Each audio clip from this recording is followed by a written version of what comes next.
And good morning, everybody. My name is David Lynch, and this is our coronavirus morning briefing that we try to bring to you every morning as we encounter the COVID-19 situation here in Newton Falls. What we want to do with this briefing is make sure that you've got information related to the local area and other things that are going around that you may not be getting from the federal and the state updates. We think it's important for you to have information that relates to what we're doing on a local basis. And as I mentioned to you yesterday, if you've got some tips or concerns, call the County Health Department first, 330-675-7841, 330-675-7841. The information will filter down to us, but if you need to talk to me as the city manager, the number is 330-870-0806. I'm happy to talk to you.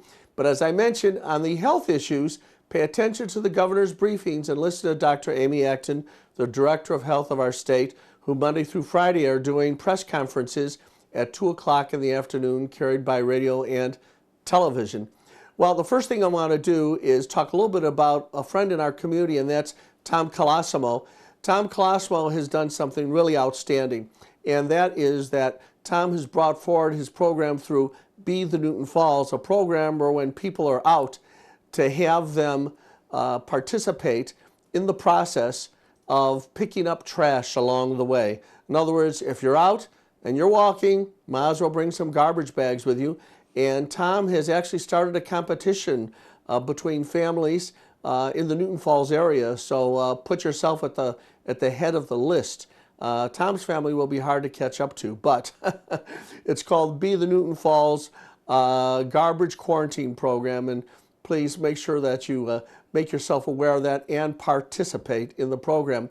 Well, one of the things that's been going on around our state that you might not heard that much of is there was a letter written from State Representative Nino Vitale from the 83rd District of the State House of Representatives. It was an open letter to the governor, and it was a letter that had some pretty strong language in it.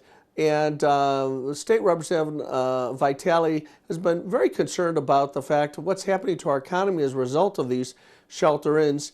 And in fact, there's one line in there that says, "I'm 70 years old and I want my freedom back." Strong words, but words spoken from the heart. And we have the good fortune to have State Representative Vitale on the live line with us right now. Good morning, Nino. How are you? Good morning. I'm doing well. Great. Well, when I saw the letter that you sent as an open letter to the governor, I said those are strong words spoken from the heart. And I thought it'd be great if we could talk to the author of those words. Tell us a little bit about what caused you to send that letter and what your feelings are. Sure. Well, just to clarify that I'm actually 50. That was a quote from a 70-year-old constituent in my district. Yeah. So hey, what's wrong with being 70, Nino? I think it's pretty good. No, absolutely not. I just don't want to make sure I don't misrepresent myself. Yeah, no, Nino, I'm kidding you there. I'm kidding you there. Yeah, I'm on. Let me put it this way. I'm halfway between. I'm getting close, 60s to the 70s. So I appreciated the words that were in that letter that were written by somebody else. Nino, what was the thrust of your letter? What's behind all of this? I would say that it's really probably toward the end of the letter where my theory on government is that government really should be about the radical protection of freedom and liberty. And frankly, I want government so small we can barely see it. Now, that doesn't mean that there isn't good use for government. It means to me that that as you go up the ladder, so local government to state government to federal government, it should become less and less detailed and intrusive in our lives. And we're pretty much opposite of that in this country now. But it really stems back from my favorite founding father, which is Patrick Henry, who, you opened by saying there were some pretty strong words in there, but I can't think of any stronger words that have been said in our history than give me liberty or give me death. And that's really what everything comes down to for me is I'm about your freedom to do what you want in Newton Falls and for you all to make decisions in your community that are best for you, because your area is not the same as Youngstown or Cleveland or Ashtabula or wherever the places around you. I grew up in inner city Cleveland. I don't live in that area anymore. I lived just west of Columbus by 45 minutes or so. And, I know Ohio pretty well. I've traveled to other states. I've traveled to other countries. And we are unique, even within the state of Ohio. We have different areas. We have different school systems, different governments. And this whole one size fits all, I don't think really works. So this is just another blanket, lots of blanket edicts on us, and it's troubling. And the big trouble to me, and probably the number one thing I've been trumpeting for several weeks, is the number one call that I was getting to my office was, I can't get through to the unemployment line or on the website. And so we've been trying our best to help people with that too. But even as a state representative, I haven't been able to really get a hold of the unemployment department. But now, in the last, I'd say 7 to 10 days, the number one call coming into my office is healthcare issues, because we have a doctor, Amy Acton, who issued the order of no elective surgeries. And I think one thing that I can tell you I've learned about the word elective and how that's defined is an elective surgery today may be serious, but not life-threatening. And if that surgery is put off 2, 3, 4 weeks, it all of a sudden becomes life-threatening. Or what I've been told by doctors is the surgery or procedure I had to do 3 weeks ago is now much more invasive, is going to cause a much longer recovery time for the patient, and the outcomes of returning them back to their normal life diminish. And that's troubling to me, because I think a doctor should be about the business of protecting health and correcting health, not denying health. And the Dr. Amy Acton is denying health. And I realized there was a call to stop the spread, but these are people who are trained, nurses and doctors and dentists. I'm getting a call from a lot of people about dentistry too. They're trained almost quarterly on regular disease mitigation control. This is something they deal with on a daily basis. I just think we should trust them to do it. It's tough for me. It's tough when I get a call from a woman who says, my husband has diabetes, his ankles are swelling, and this happens every couple of years. We take him in, we get the fluid drained off, they adjust his medications, and within a week or two, he's back to normal. And she said it's gone on a week now, and he could lose his feet if this keeps up. That's difficult. Yeah, that's very serious. Representative Vitale, have you heard back from the governor's office or anyone in state government as a result of this letter?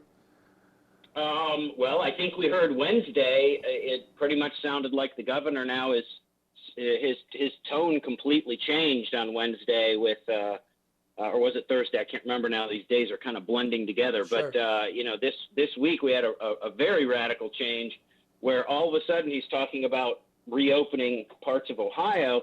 And, there's some serious legal question as to did they have the authority in the first place to do some of the things that were done?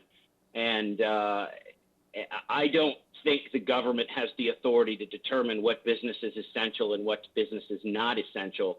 For example, restaurants, when the restaurants were closed, that fired 10% of the workers in Ohio, gone. And that's a pretty big number. 10% of all the employed people in Ohio no longer had jobs. These are the people who we trust to protect us from botulism, E. coli, some pretty horrible food diseases, but yet we pretty much came out of the gate and said we don't trust them anymore to handle a flu-like spread. But then we do kind of trust them because we're going to pass cash, credit cards, and food and stuff back and forth through a window. And it's like, well, that, just the inconsistency. And I'm a business person. I'm not really an politician. I've only been doing this for 6 years. And we're in manufacturing with a family business with almost 500 employees. In business, we try to be very consistent. We have to do that in order to make products and make things work and protect employees, safety issues, those sorts of things. And I don't know, it seems like, especially with the numbers where they never materialized, we never had 100,000 cases a day. If we had 100,000 cases a day, within 7 days, well, 7 to 10 days, we would have had almost 100% of Ohio infected by this. Sure. Give me the short form answer to the following question, if you could. If you became the governor tomorrow, how would things be different immediately in terms of how you'd organize our changes? I think it's a two-prong effort. The first thing I would do is I would immediately have that order rescinded for healthcare. People, if this is a healthcare issue, we cannot be restricting people's healthcare. And I told you the story about the Sure. person who called me. The second thing I would do is I would immediately have every sector of business and industry tell me. I would not tell them.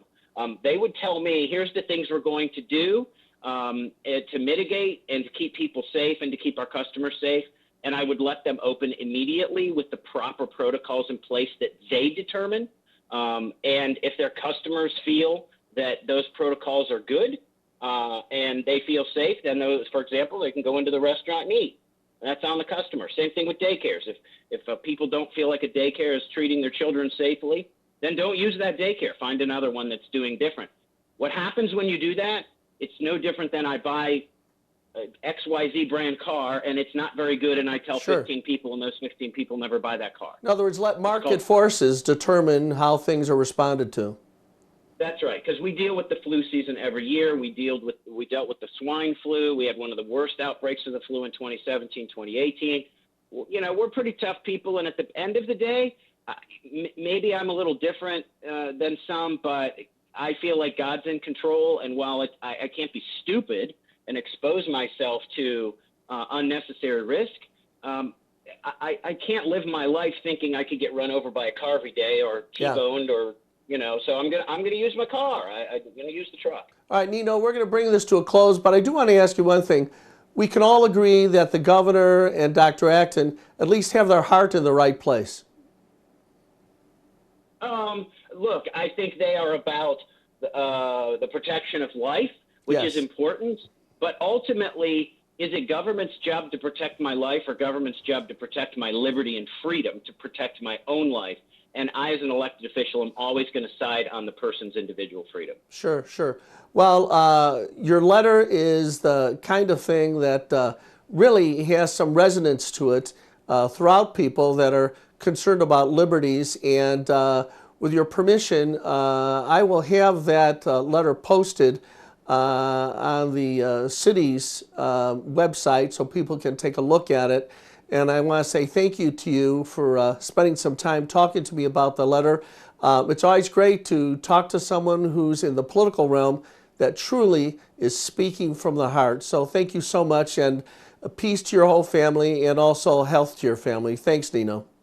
Well, thank you. And anybody can reach me through Vote Vitale on Facebook as well. Right, Have and a good day. we've got your phone number and your email address on the screen as well. So have a great weekend. Thanks, Nino. You too. Thank you. All right, that was Nino Vitale, and he is a state representative, and he's not afraid to say what he thinks. And, I think it is important that we position ourselves to engage in dialogue. Even these difficult times, we are not living in an authoritarian state.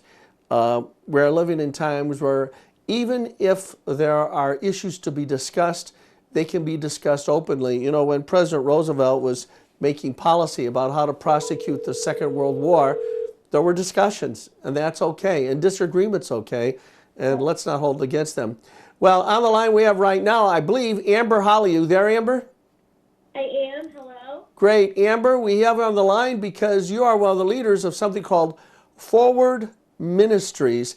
And Forward Ministries is doing an amazing thing in terms of making food available to the families of students at Newton Falls school systems.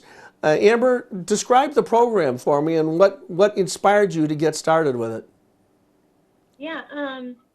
Well, my husband and I moved here just to love the community and love the families here. And at the beginning of this year, after we had helped a lot of families at Christmas, during the Christmas season, we did 160 kids in Newton Falls for Christmas. We made an agreement to each other and also with our team that anything that the school needed from us for this coming up year, not knowing we were going to be walking through all of this, we would be willing to say yes. It was going to be a year of yes for us. And as soon as we heard that the schools were going to shut down, I reached out to the school nurse and, just made her aware that we would be willing to help however needed. And then Diane from the cafeteria gave me a call the day that they had a meeting, and I went in, and immediately we didn't have to pray. We just knew the answer was yes. Like, we need to feed people, and that's what we're going to do. And we didn't know how, and we still don't know how we do it, but God just keeps providing it. And Well, Amber, it's really amazing. Can you describe the procedure? What exactly is happening every Tuesday? Yeah, so throughout the week we get donations from different businesses and organizations, both monetarily and actual food items, and they get dropped off at the school. And then we have narrowed down our packing group and our distribution to just a handful of people to stop the spread. So there's only about 4 or 5 of us there at any given time. And then families can come between 3 and 6 on Tuesdays to pick up their meals for the week. And then we also, between the last 30 minutes to an hour, we are available for elderly people or for citizens that just need the extra assistance so that we can help more than just the school students as well. Well, Amber, describe more specifically. So who's eligible and when are they eligible? Any student that goes, that is enrolled in the school district or would be enrolled in the school district or is going to kindergarten can pick up between 3 to 6. So any student in the Newton Falls School District or is about to be in the Newton Falls School District or is attending kindergarten, their families are eligible? Yes, correct. Oh, that's great. And the procedures, I understand it, is very germ-free. Can you describe that so people can have a high sense of confidence in the way you're doing the distribution? Absolutely. The food that gets donated sits in the cafeteria after it gets donated until the following week. And so it's not having the contamination because it's 48 hours after it's been donated before we're distributing that. Everybody that touches anything in there is wearing gloves and a mask. Cafeteria staff is wearing gloves and a mask. When the cars come through and we put it in their vehicles, we're asking them to put their address on a piece of paper and hold it up to the window so they don't even have to roll the windows down at this point. And then they just pop the trunk, and we have masks and gloves on the guys that are loading it up for them. They put the food right in the trunk. We don't even put it in the back. Yeah, Amber, let me interrupt you for just a minute because I want to ask you, if this is from 3 to 6 every Tuesday, right?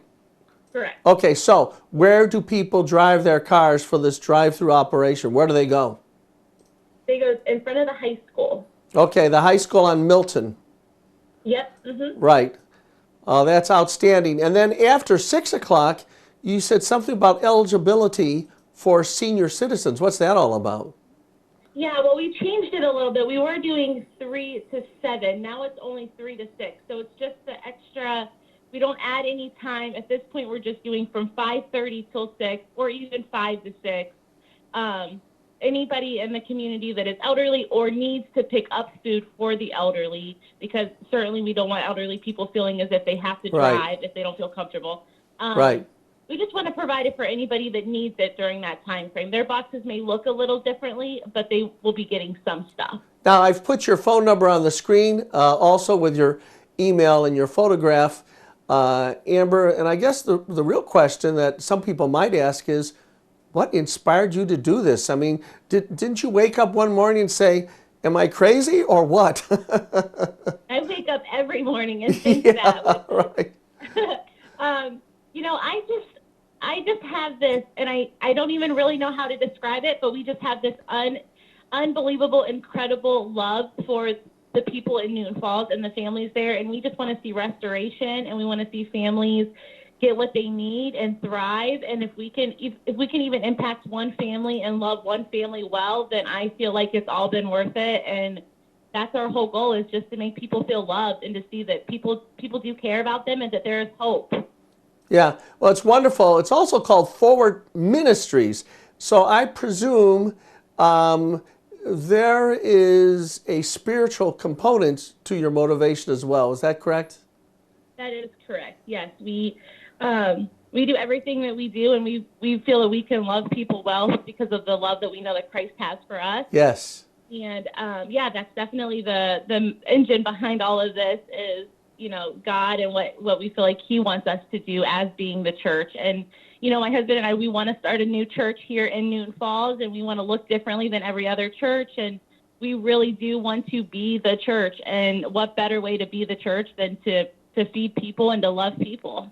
Well, Amber, the whole public is watching this right now, and you're talking to the city manager of the city of Newton Falls. So here's the danger. When we started off this conversation, you started saying this was going to be the year when you said yes. So, you might be getting a phone call from the city manager sometime. Are you ready?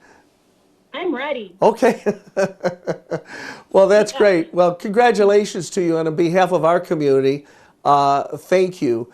One of the words that Christ said before he departed to his heavenly Father was, "Love one another as I have loved you."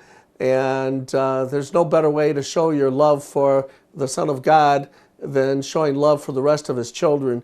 And you and your husband Adam and the whole school system have provided outstanding examples of that love, and I know that God will richly reward you either in this life or in his heavenly kingdom for the great work that you guys are doing. So as far as the city of Newton Falls is concerned, I want you to know we've got your back. You just let us know what you need and we'll be there for you. All right? Well, thank you. I appreciate that. And we really do love everybody here so much. Okay. All right, thanks. You have a great weekend. Peace and good health to you and your family. Thank you. You too. That was Amber Holly. Bye now. Amber Holly, who, let's face it, she's one of the heroes of the coronavirus here in Newton Falls.